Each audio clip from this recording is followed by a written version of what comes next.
Hello दोस्तों, तो कैसे हैं आप? उम्मीद है सब बढ़िया होगा। आज हम मूवी एक्सप्लेन करेंगे गदर 2। मूवी की शुरुआत होती है तारा सिंह का बेटा चरणजीत सिंह अपने पिता से बोलता है, मैं जब बड़ा हो जाऊंगा तो मैं बहुत मेहनत करूंगा और अपनी देश की सेवा करूंगा। ये बात सुन के चरण सिंह बहुत ज्यादा प्राउड करता है अपने बेटे पे और बोलता है, तुम एक न एक दिन आर्मी ऑफिसर जरूर बनोगे। पर ये बात उसकी माँ सकीना को पसंद नहीं होती कि उसका बेटा कोई ऑफिसर बने। वो चाहती है कि वो उसके साथ रहे। सीन शिफ्ट होता है 15 साल बाद। चरणजीत सिंह एक ऑफिसर बन के अपने घर आता है तो उसका बाप उसको देख के बहुत खुश होता है और बोलता है, बेटा तुमने मेरा सपना पूरा कर दिया। चरणजीत की माँ सकीना बोलती है, तुमने पिता का तो सपना पूरा कर दिया, अपनी माँ के बारे में सोचा है कि तेरी माँ क्या चाहती है? तो चरणजीत सिंह बोलता है, माँ को ऐसा क्या चाहिए जो उसका बेटा ना दे सके? तो चरणजीत सिंह की माँ बोलती है, मुझे मेरी बहू ला के दे दे, बस मुझे इतना ही चाहिए तुझसे, और मैं ये भी चाहती हूँ तू मेरे साथ रहे। पर ऐसा अब नहीं हो सकता क्योंकि अब तो तू एक आर्मी ऑफिसर बन गया है, अब मेरी कहाँ सुनने वाला? उसका बेटा बोलता है, नहीं माँ, ऐसा नहीं है, तू मेरी माँ है और एक मेरी माँ और भी है जिसकी मुझे अब रखवाली करनी है। अब तू बता, क्या मैं अपनी दूसरी माँ की सेवा ना करूँ? अपने बेटे की ये बात सुन के सकीना अपने बेटे को गले से लगा लेती है और बोलती है, इसके आगे मैं क्या बोलूँ, तूने तो सब बोल दिया। अपनी माँ को उदास देख के चरणजीत सिंह बोलता है, अच्छा ठीक है, तू बता मैं किससे शादी करूँ? सकीना हंसते हुए बोलती है, मैंने एक लड़की देखी है, उस लड़की का नाम सिमरन है। दरअसल सिमरन सकीना को बहुत पसंद थी। चरणजीत और सिमरन दोनों साथ में ही पले बड़े थे,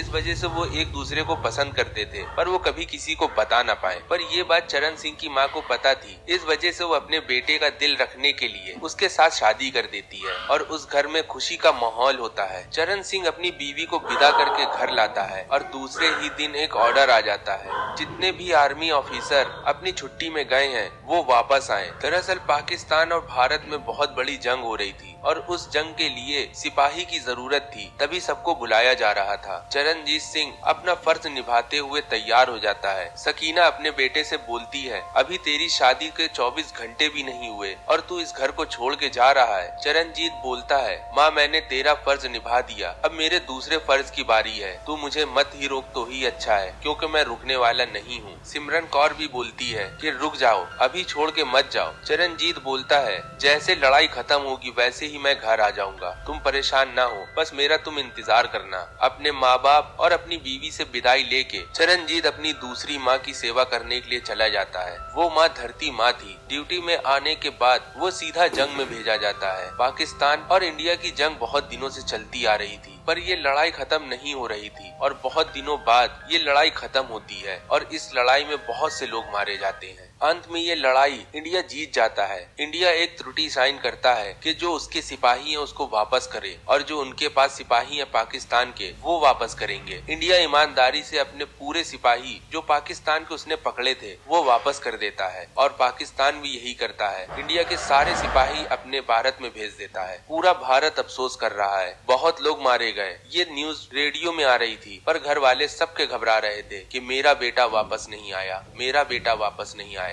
और उसमें एक खबर और भी होती है, जिस बटालियन में चरणजीत सिंह होता है वो बटालियन भी पूरी मारी जाती है, पर ये बात बताई नहीं जाती क्योंकि बहुत से ऐसे सैनिक हैं जिनके बारे में अभी तक कोई जानकारी नहीं। पर ये बात केवल सनी देओल मतलब तारा सिंह को पता होती है। तारा सिंह अपने घर में ये बात नहीं बताता। जब घर वाले पूछते हैं कि चरणजीत कब आएगा तो तारा सिंह बोलते हैं, अभी तो जंग खत्म हुई है, अभी बहुत से ऐसे काम होते हैं जो सिपाहियों को करने होते हैं, अभी समय लगेगा। और ऐसे ही 1 साल बीत जाता है। 1 साल बीतने के बाद भारत के सिपाही किसी एजेंट को पकड़ते हैं और उसको बहुत टॉर्चर करते हैं और वो सभी सीक्रेट बताने लगता है कि वो भारत क्या करने आया था। और बातों ही बातों में वो ये भी बताता है, पाकिस्तान के पास 5 सिपाही अभी भी कैद हैं। तो आर्मी वाले पूछते हैं, कौन से 5 सिपाही? ऐसे तो बहुत से सिपाही हैं जो गायब हैं, पर उनमें से कौन से 5 सिपाही जो तुम्हारे पास हैं? वो बोलता है, मुझे नाम नहीं पता। आर्मी सोचता है मन में, पाकिस्तान तो गद्दार है, इंडिया पता नहीं क्यों भरोसा कर लेती है पाकिस्तान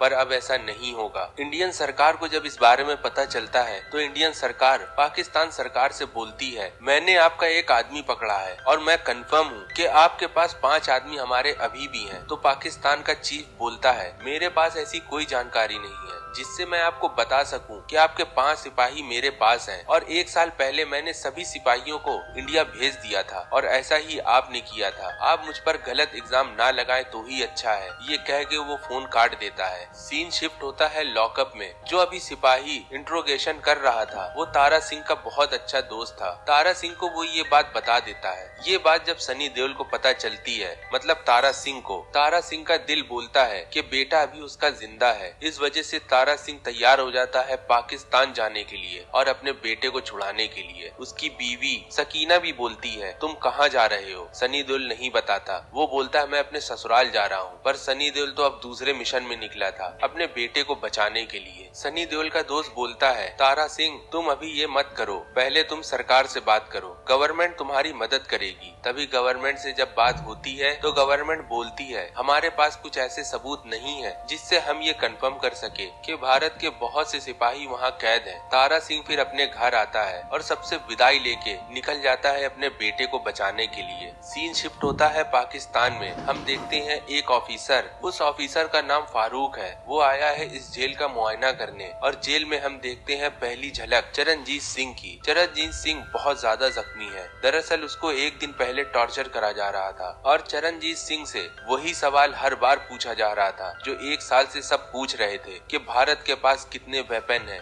भारत क्या करना चाहता है और रॉ के बारे में बहुत सी ऐसी जानकारी जो चरणजीत सिंह उनको बता सकता था। पर वो 1 साल से मार खा रहा था और इनकी परेशानियां और टॉर्चर झेल रहा था, पर वो ये सब नहीं बताता और उसको फिर लॉकअप में डाल देते हैं। अब वो बहुत ज्यादा गंभीर स्थिति में है, उसके बदन से खून भी निकल रहा है। पर फारूक उसको देख के बहुत हंसता है और बोलता है एक दिन ऐसा आएगा कि मैं तुझको तड़पा के मारूंगा। वो बोलता है कि जान से ज्यादा मेरा देश है और देश के लिए मैं कुछ भी कर सकता हूँ। तू मुझे कभी नहीं मार सकता क्योंकि मैं अपने देश के लिए पहले ही अमर हो चुका हूँ। उस जेल में हम बहुत से आर्मी ऑफिसर देखते हैं जो सालों से उस जेल में कैद हैं और उन सिपाहियों को साथ ना ठीक से पेट भर खाना दिया जाता है ना ठीक से सोने दिया जाता है। फारूक वहाँ के गार्ड से बोलता है ना इनको जीने दो ना इनको मारो, बस इनको इतना खाना दो कि ये जिंदा रह सके। आखिर में तो ये सब उगल ही देंगे जो मुझे सुनना है इनके मुंह से। और ये बात कह के वहाँ से वो चला जाता है। सीन शिफ्ट होता है सनी देओल की तरफ। तारा सिंह की मदद अब कोई नहीं कर सकता, ना गवर्नमेंट ना वहाँ के लोग। तारा सिंह फिर एक ऑफिसर से मदद लेता है,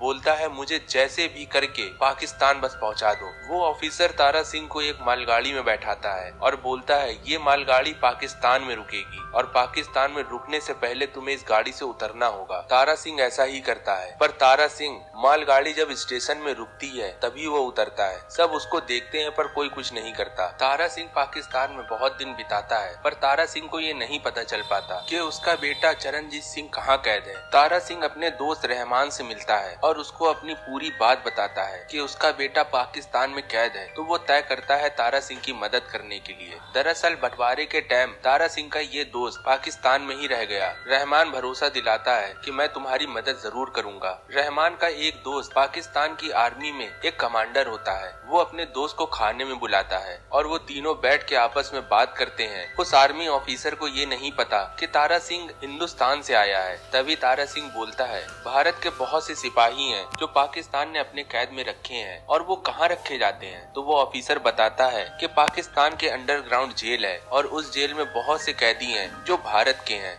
ये बात सुन के तारा सिंह सुकून की सांस लेता है। तारा सिंह को ये पता चल गया कि उसका बेटा किस जेल में है, पर वो जेल अब जाए कैसे। दरअसल वो जेल बहुत हाई सिक्योरिटी में है और उस सिक्योरिटी को तोड़ना बहुत मुश्किल है। तारा सिंह कुछ दिनों में एक प्लान बनाता है। प्लान ये है कि तारा सिंह रात में एक आर्मी ऑफिसर बन के जाएगा और अपने बेटे को छुड़ा के ले आएगा। तारा सिंह ऐसा ही करता है। तारा सिंह पाकिस्तान आर्मी की वर्दी पहन के वो जेल पहुंचता है। चारों तरफ काला अंधेरा है और बहुत सन्नाटा है। पाकिस्तान के हाइड आउट में एक सिपाही गश्त दे रहा था। मौका देख के तारा सिंह उस सिपाही को पकड़ लेता है और जान से मार देता है और उसका आईडी कार्ड लेके तारा सिंह उस जेल के अंदर घुसता है। वो काफी अंदर जाने के बाद भी उसके बेटे का कोई अता पता नहीं होता। तभी तारा तारा सिंह को कुछ आवाजें आती हैं। दरअसल वो आवाज किसी को टॉर्चर करने की थी। तारा सिंह उस आवाज का पीछा करते हुए उस तरफ भागता है, पर वो आवाज थोड़ी देर में बंद हो जाती है। तारा सिंह एक लॉकअप के पास आके रुकता है। उस जेल के लोग तारा सिंह से खाना मांगते हैं, बोलते हैं हमें खाना दो, मुझे भूख लग रही है। उन लोगों को ये नहीं पता होता कि तारा सिंह एक इंडियन है। तारा सिंह उनका प्रिजन खोलता है और उनसे बोलता है मैं तुम्हें बचाने आया हूँ और मैं सबको बचाऊंगा, बस मेरे बेटे को देखा है तुमने? तो वो पूछते हैं तुम्हारे बेटे का क्या नाम है? तो तारा सिंह बताता है मेरे बेटे का नाम चरणजीत सिंह है। तो वो सब एक तरफ इशारा करते हैं। चरणजीत सिंह कोने में कहीं पड़ा है। तारा सिंह जब उस जेल के कोने में जाता है तो अपने बेटे की हालत देख के रोने लगता है और देखता है कि उसका बेटा बहुत जख्मी है। वो बोलता है बेटा अब तुम परेशान ना हो, मैं तुम्हें बचाने आ गया हूँ। तारा सिंह सबको एक एक करके वहाँ से निकालने लगता है। ये खबर पूरे जेल में पता चल जाती है और सायरन बजने लगता है। तभी वहाँ के गार्ड तारा सिंह के पीछे लग जाते हैं। तारा सिंह के साथ जो लोग होते हैं, तारा सिंह उनको आगे भेज देता है और अपने बेटे को भी भेज देता है और बोलता है चलो मैं आ रहा हूँ। तारा सिंह इतना गुस्से में होता है अपने बेटे की हालत देखने के बाद कि वो सभी गार्डों को बहुत बुरी तरीके से मारता है और जान से मारने के बाद फिर वो अपने साथियों के साथ हो जाता है। वो जेल के एरिया को क्रॉस करते हुए जंगल की तरफ भागता है। ये बात फारूक को भी पता चल जाती है तो फारूक हाई अलर्ट करके ये बोलता है चारों तरफ नाकाबंदी कर दो, हमें किसी भी हालत में उस इंसान को पकड़ना है जिसकी इतनी हिम्मत हो गई कि वो हम लोग के पाकिस्तान में घुस के हमारे नीचे से वो सिपाही सब ले जाए और हमें उन सिपाहियों को भी पकड़ना है। तभी उसमें से एक ऑफिसर बताता है वो सभी जंगल की तरफ भागे हैं। फारूक फिर एक छोटी सी टुकड़ी उस जंगल की तरफ भेजता है और उस जंगल में सभी इंडियन सोल्जर और तारा सिंह अपने बेटे के साथ छुपे होते हैं और वहाँ जब पाकिस्तानी आर्मी आती है तो तारा सिंह उनको बहुत बेरहमी से मारता है और अपने गुस्से के आगे वो किसी को नहीं देखता। पाकिस्तान के जवान उस जंगल में आते ही जा रहे थे। तारा सिंह उन जवानों से बिना हथियारों के आखिर कितना लड़ता। तारा सिंह आखिर में पकड़ लिया जाता है। तभी ये बात फारूक को बताई जाती है कि हमने उस इंसान को पकड़ लिया। दरअसल वो इंसान एक सरदार है और इस सरदार बहुत पागल है और हमारे कितने सिपाहियों को इसने बहुत बेरहमी से मारा है। आप जितनी जल्दी हो सके इस जंगल में आओ। फारूक कहता है अभी इंतजार करो, मैं बस आता ही हूँ। ये बात जब चरण सिंह और उसके सभी साथी सुनते हैं तो चरण सिंह हिम्मत करके उन सिपाहियों से लड़ता है और इसमें बहुत से लोग मारे जाते हैं, इंडियन सोल्जर भी मारे जाते हैं। तारा सिंह फिर उस सभी को लेके जंगल के और अंदर चला जाता है तो उसमें से एक सिपाही बताता है कि इस जंगल से एक नदी निकली है और वो नदी भारत में जाके मिलती है। तारा सिंह को फिर एक प्लान आता है। प्लान ये है कि हमें उस नदी से भारत की सीमा तक पहुँचना होगा और फिर वहाँ हम किसी से मदद ले लेंगे। ये प्लान वो कर ही रहे होते हैं तभी फारूक की तरफ सीन शिफ्ट होता है। ये बात फारूक को भी पता है कि भारत के लिए एक नदी है और वो नदी उस जंगल से होके गुजरती है। तो फारूक अपने सभी साथियों को लेके उस बॉर्डर में पहुंच जाता है जहां पाकिस्तान और इंडिया दोनों आपस में मिलते हैं। दरअसल वो एक बॉर्डर है। तारा सिंह अपनी साथियों के मदद से एक नाव बनाता है और वो नाव कुछ ही देर में बना लेते हैं। फिर वो सभी लोग उस नाव में बैठ के भारत की तरफ निकल जाते हैं। तारा सिंह अपने साथियों के साथ उस बॉर्डर के पास पहुंचता है, वैसे ही उनके ऊपर गोलियां चलने लगती हैं और वो गोलियां फारूक चलवा रहा था। फारूक बोलता है सभी को मार दो, मुझे कोई फर्क नहीं पड़ेगा, पर उस सरदार को ना छोड़ना, वो सरदार मुझे जिंदा चाहिए। पाकिस्तानी आर्मी उन पर गोली चलाने लगती है। तभी इंडियन जवान अपनी तरफ से भी लोहा बरसाने लगते हैं। दरअसल वो सब हथियार पाकिस्तान के ही छीने हुए होते हैं और आपस में लड़ाई होने लगती है। तारा सिंह